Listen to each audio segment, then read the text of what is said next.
You ask Tiger to solve. This deals with linear equations with one unknown. The final result is z equals 6/11. Let's solve it step by step. Simplify the expression. Group like terms. Simplify the arithmetic. Group all constants on the right side of the equation. Subtract 43 from both sides. Simplify the arithmetic.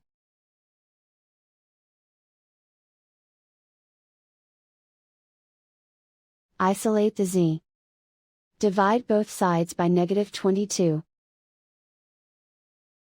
Cancel out the negatives. Simplify the fraction. Cancel out the negatives.